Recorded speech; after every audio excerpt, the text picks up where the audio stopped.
नमस्कार साथियों, मैं हूं जितेश कुमार और अभी हम सबसे पहले जानते हैं कि जो ऑपरेशन सिंदूर किया गया था उसमें से जो ऑपरेशन सिंदूर को जो शुरू से लेकर लास्ट तक हमारी जो दो बहादुर बहनें जिन्होंने इस ऑपरेशन में पूरी तरीक़ा से अपना भूमिका निभाया और ऑपरेशन सिंदूर को सक्सेसफुल बनाया, तो जिनमें से जिनका सबसे पहले नाम आता है वह हैं विंग कमांडर व्योमिका सिंह और जो दूसरे आते हैं कर्नल सोफिया अंसारी।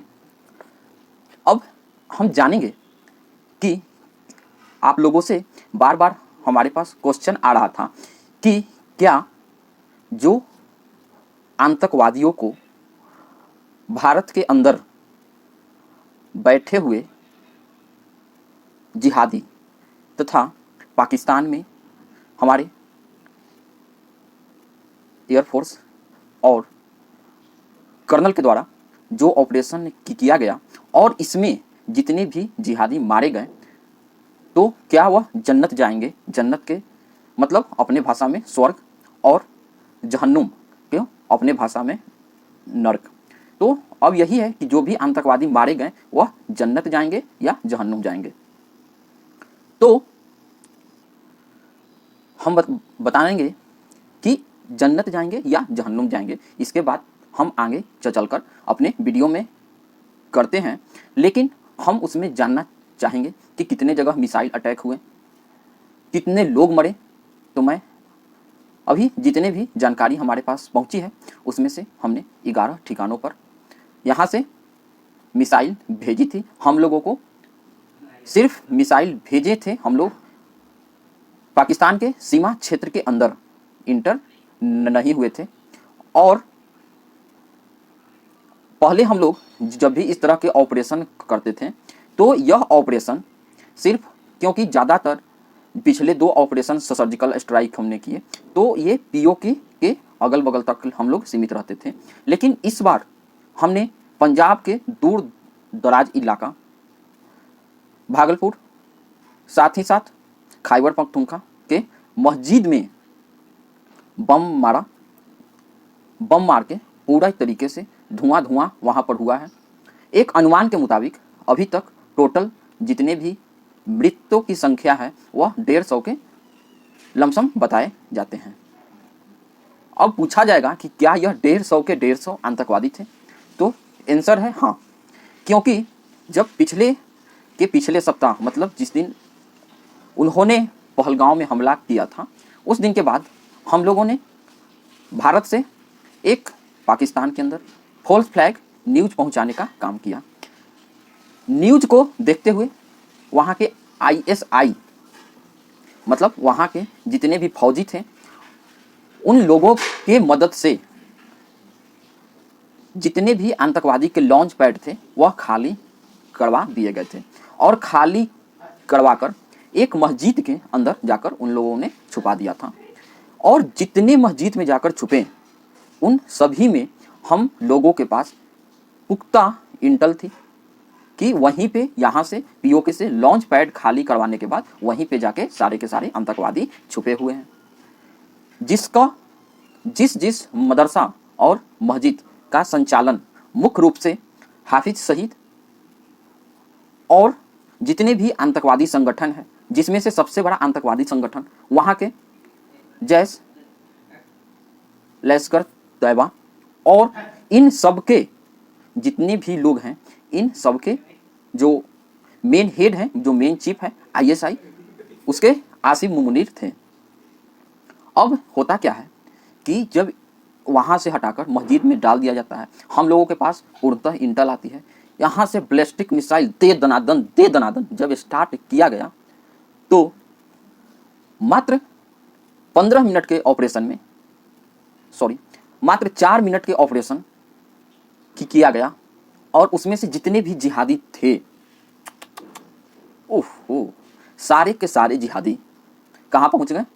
72 हुरों के पास। और पूछिएगा ये यहाँ से टिकट कटने के बाद उनको 72 हुरों वाला टिकट कैसे मिल गया भाई?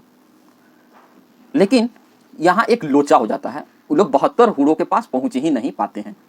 अब पूछिएगा लोचा क्या हो गया, तो मैं आपको बताना चाहता हूँ कि लोचा इस प्रकार से हो गया क्योंकि 72 हुरों तक पहुँचने के लिए कुछ नियम कानून बताए गए हैं आसमानी किताब में। क्या क्या हैं, हम दो चार आपको जैसे बता देते हैं। अगर आपको जहन्नुम में जाना है तब आपको काफिरों को के साथ अगर जंग करते हुए आप मर जाइएगा तो तब तो आपका टिकट डायरेक्ट 72 हुरों के पास पहुंचे मिल जाएगा। उसके बाद काफिरों को मार के मरिएगा, वहाँ पे भी आपका 72 हुरों के टिकट कन्फर्म है। लेकिन अब आता है कि कब कब 72 हुरों के पास ये टिकट कन्फर्म नहीं होते हैं। तो मैं बता दूं कि ये 72 हुरों के पास अगर कोई आतंकवादी मतलब जिहादी, क्योंकि वह मुख्य रूप से काफिरों के खिलाफ जिहाद ही करते हैं, तो यहाँ पर बोलना सटीक होगा जिहादी। जो जिहादी आग में जल के मर जाए उसको 72 हुरों का टिकट या जहन्नम का टिकट मतलब 72 हुरों के पास नहीं पहुँच पाएंगे। वह पहुँच कहाँ जाएंगे, जहन्नुम में। दूसरा, अगर किसी जिहादी का हत्या या मृत्यु कोई औरत के हाथों से हो जाए फिर भी वह 72 हुरों के पास टिकट नहीं मिलता, क्योंकि ये दोनों चीज़ों से 72 हुरों के पास जाने का सबसे बड़ा बाधक है। ऑपरेशन सिंदूर किसने स्टार्ट किया दो हमारी बहनों ने, जो एक मुस्लिम है साफिया अंसारी और दूसरी विंग कमांडर भूमिका सिंह, ये सिख हैं। सिंदूर पहचान किसका, सनातनियों का। अगर तो जब दो लोगों ने, दो महिलाओं ने, एक तो उनको मारा जहन्नुम का, वहाँ टिकट 72 हुरों का मिल नहीं पाया। दूसरा में बम से मारा गया मतलब आग से मारा गया, तो वहाँ भी 72 हुरों का टिकट मिलना मुश्किल हो गया।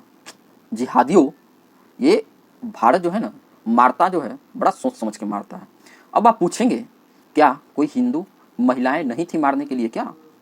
अगर हिंदू महिलाएं को ऑपरेशन ये करने को दे दिया जाता तो समझिए आधा पाकिस्तान खत्म कर दिया जाता, क्योंकि जिस प्रकार से आतंकवादियों ने पहलगांव के अंदर मजहब पूछ के मारा था, अगर धर्म पूछकर सनातनी बहनें मारने लगती तो अबले हमको पता चलता कि आधा पाकिस्तान खत्म हो चुका है। वहाँ पर कोई है ही नहीं, पाकिस्तान पहले ही से भिखारिस्तान बना हुआ है, अब उसको और क्या बनाते हैं। इसलिए हमारी दो बहनें सिंदूर नाम से ऑपरेशन दिए और दोनों को जहन्नुम पहुंचा दिए। ओए होए, आतंकवादियों, अगर जहन्नुम पहुंचना हो तो फिर से भारत पे कोई अटैक करना, ठीक है। इस बार हम लोग भारतीय सेनाओं में से कुछ वे चुनिंदा मुच्छर सा जवान भेज देंगे जो आधा पाकिस्तान पहले ही साफ कर देगा। अरे भिखारियों, कुछ कटोरा लेके अगर एलओसी पे ढक ढक ढक बजाते तो हो सकता है 2-4 छुट्टा रुपया इधर से फेंक देते हैं। ऐसे भी भारत का 1 रुपये का कीमत वहाँ 4 रुपये मिल जाता है। अब बताओ यहाँ का अगर, अरे हम लोग थोड़ा दिलवाले होते हैं, 100 रुपया तो भीख में तुमको दे ही देंगे। बताओ 100 रुपया तुम वहाँ का 400 रुपया मिल जाएगा, उसमें तो 3-4 केजी आटा आ जाएगा, खाओ मस्त रहो। अब चलते हैं ऑन द सीरियस नोट। दोस्तों, बार बार प्रधानमंत्री जी को द्वारा यह बताया जा रहा है कि मैंने ऑपरेशन सिंदूर किया है, जिसमें हमने सिर्फ और सिर्फ आतंकवादियों को टारगेट किया है। मतलब कहने का अर्थ है भारत के प्रधानमंत्री को कि अभी हमने सिर्फ आतंकवादियों को ही टारगेट किया है, अगला नंबर वहाँ के सेना का है। फर्स्ट मैसेज यहाँ से क्लियर हो गया। दूसरा नाम था सिंदूर। सिंदूर का यह भी मतलब हो सकता है कि अब सिंध दूर नहीं है, अब सिंध दूर नहीं है तो पाकिस्तानियों क्या होगा तुम्हारा। हम लोग अगर सिंध तक आ जाएंगे फिर तुम कहाँ भागोगे, पंजाब में तो जान ही रहे हो टीटीपी वाले, और हमारा मिसाइल तुम्हारे क्षेत्र में घुसने की आवश्यकता भी नहीं पड़ती, भारत से बैठे बैठे छोड़ दिया जाएगा। और तुम जान रहे हो कहाँ पे अब की इस बार डुम होगा, रावलपिंडी नाम की कोई जगह याद है ना। इसके बाद अगला टारगेट भारतीय सेना की ओर से कहाँ जाएगा याद रखना, दोस्तों, आप सभी लोग हमें देखें चैनल को, इसके लिए बहुत बहुत धन्यवाद। आप लोगों से हाथ जोड़ के विनती है कि आप हमारे चैनल को लाइक कीजिए, सब्सक्राइब कीजिए और ज़्यादा से ज़्यादा शेयर कीजिए। अंत में अगला वीडियो में हम लोग बात करेंगे कि कैसे बॉयफ्रेंड और गर्लफ्रेंड ने मिलके रची भारत के खिलाफ साजिश। अगले वीडियो को आप देखना बिल्कुल ना भूलें। अभी के लिए जय हिंद, जय भारत।